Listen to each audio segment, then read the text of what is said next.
They're back. This isn't my usual content, but I gotta break down this opening and talk about each story element I saw there, because it tells a lot in those 30 seconds. I'm willing to bet there's a few things you missed, too. King of the Hill's been one of my favorite shows since I was like 8 years old. I'm so happy it's coming back, and the fact that Mike Judge is still taking the lead on it tells me it's gonna be good. He's a genius. In those few seconds alone, we get some story. First, the obvious one, there's a time pass. We already knew about that, 8 years passed. We also see that Bobby's hanging out with Dee Dee and baby GH. I'd assume that after Cotton died, they would just be out of their lives, but I'm glad to see baby GH still has his family. Or toddler GH now, I guess you'd say. He'd be almost Bobby's age at this point, he'd be 9 years old. Another little detail we saw there was Con and Min walking by, and they appear to be fighting. Now, the storyboard and the name of the final episode in the season, those imply that Con and Min separate at some point. Kinda surprising, actually, but Con's gonna move in with Bill, which is gonna be absolutely hilarious.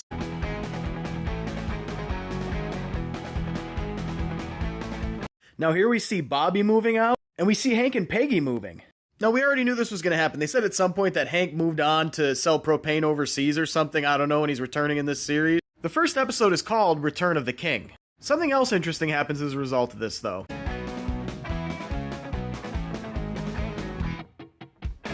Now we see a lot of things happen there.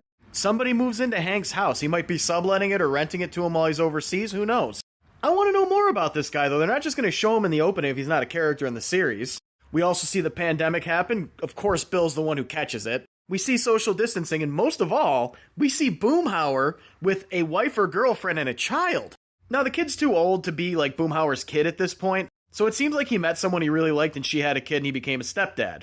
Now something I forgot to mention that I'm a little upset about is we see Nancy take off with John Redcorn. Dale and Nancy's whole dynamic and their whole growth as characters is just eliminated by this. But Mike Judge is a good writer, so I'm sure he makes it work. I was thinking maybe they agreed to a non-monogamous relationship. I mean, Dale seems like exactly the kind of guy who would be fine with that. Or maybe John Redcorn is legitimately just giving her treatment for her migraines. I read somewhere that in the first episode, Dale's going to find out that Joseph isn't his kid, but that was on a user-editable forum. So massive grain of salt, like a ton of salt.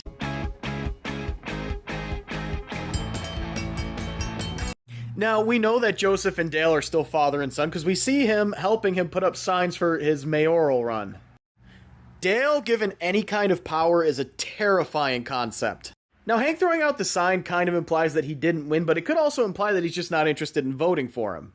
Part of me wants to see Dale actually become the mayor of Arlen, just to see what might happen.